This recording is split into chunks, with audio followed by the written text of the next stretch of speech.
Bismillahirrahmanirrahim. Assalamualaikum warahmatullahi wabarakatuh. Perkenalkan, nama saya Bu Hanafi dari PMI 2A. Dari sini saya dari kelompok 5 PKN dan akan menjelaskan sedikit tentang ideologi Pancasila. Pancasila dalam aspek ekonomi, Pancasila dalam aspek politik, dan Pancasila dalam aspek sosial budaya. Akan tetapi saya di sini akan menjelaskan sedikit apa itu arti ideologi Pancasila. Namun sebelumnya, pengertian ini telah dibahas oleh kelompok-kelompok lain. Tetapi di sini saya akan menambahkan sedikit-sedikit yang insya Allah akan membantu pengetahuan apa itu ideologi Pancasila yang dengan benar. Ideologi Pancasila telah disepakati oleh para pendiri bangsa kita sebagai landasan dasar negara Kesatuan Republik Indonesia. Sebagai ideologi, Pancasila memiliki peranan yang mengakar dalam menentukan setiap gerakan dan arahan kehidupan bangsa ini. Baik, di sini saya akan menjelaskan sedikit pengertian ideologi. Ideologi berasal dari kata idios dan logos, yang artinya cita-cita, cara pandang, pemikiran, dan ilmu dalam bahasa Yunani. Pada perkembangannya, ideologi sering diartikan sebagai seperangkat cita-cita atau ide yang menjadi sebuah keyakinan dan menentukan kerangka berpikir seseorang untuk mewujudkan cita-cita tertentu berlandaskan ilmu pengetahuan. Ada pengertian lain, yaitu ideologi adalah kumpulan ide atau gagasan. Kata ideologi sendiri diciptakan oleh Descartes de Tracy pada akhir abad ke-18 untuk mendefinisikan sains tentang ide.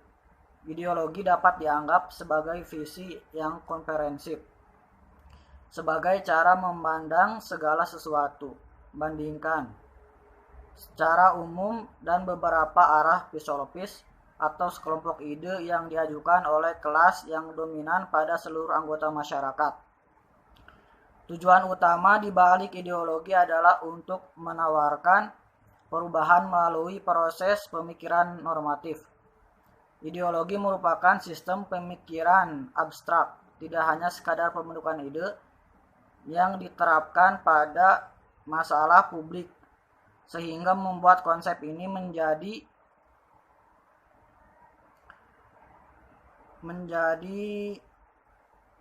inti politik. Secara implisit, setiap pemikiran politik mengikuti sebuah ideologi walaupun tidak diletakkan sebagai sistem berpikir yang eksplisit. Baik, dan selanjutnya akan disebutkan pengertian Pancasila. Pancasila berasal dari bahasa Sanskerta dari India. Menurut Muhammad Yamin, dalam bahasa Sanskerta, kata Pancasila memiliki dua macam arti secara leksikal, yaitu panca dan sila. Panca artinya 5, sila artinya bahu sendi. Atas dasar peraturan tingkah laku yang baik atau senonoh. Secara etimologis, kata Pancasila berasal dari Pancasila yang memiliki arti secara harfiah dasar yang memiliki 5 unsur.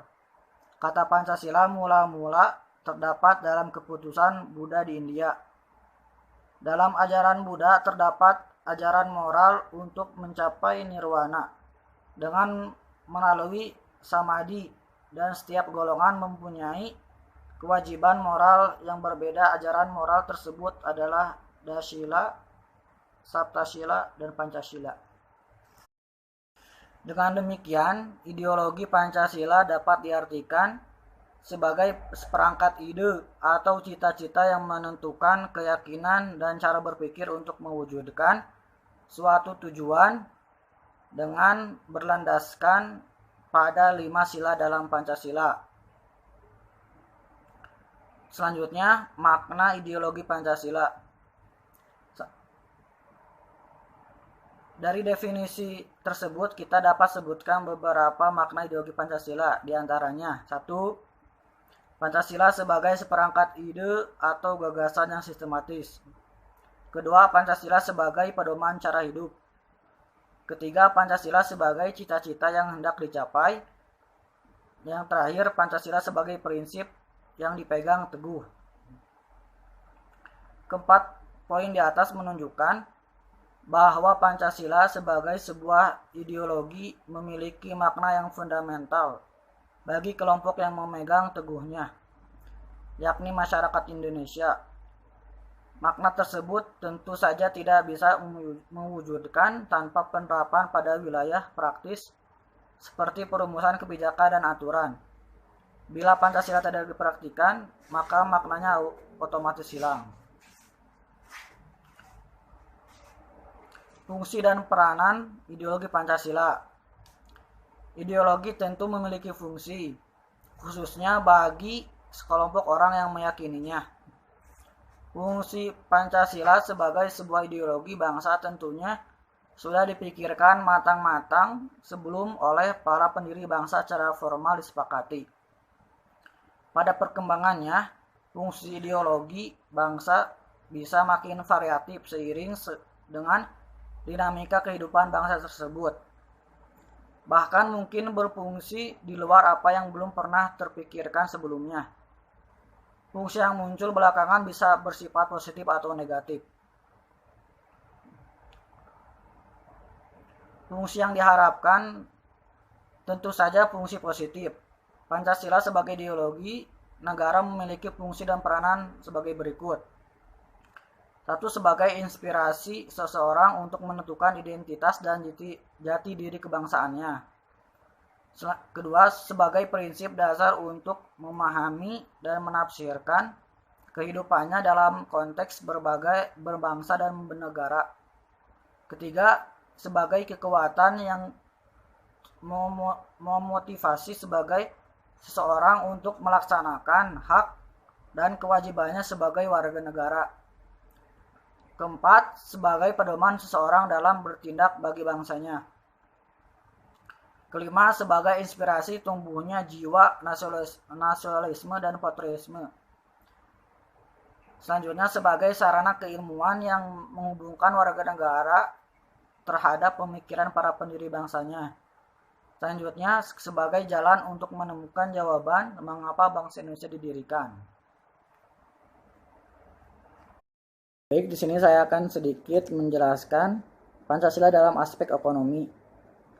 Ciri-ciri sistem ekonomi Pancasila adalah perekonomian yang berdasarkan asas kekeluargaan disusun sebagai usaha bersama. Sumber daya yang meliputi bumi dan air serta kekayaan alam lainnya yang terkandung di dalamnya dikuasai oleh negara dengan tujuan digunakan untuk kemakmuran rakyat. Selanjutnya akan dibahas panjang lebar oleh teman saya di video selanjutnya. Mungkin cukup sekian video dari saya, Bu Hanafi, dan selebihnya akan dijelaskan oleh teman saya yang lainnya, yaitu Adam, Lia, dan Diana. Bila ada sesuatu yang akan ditanyakan, silahkan tanyakan. Selebihnya mohon maaf. Wassalamualaikum warahmatullahi wabarakatuh.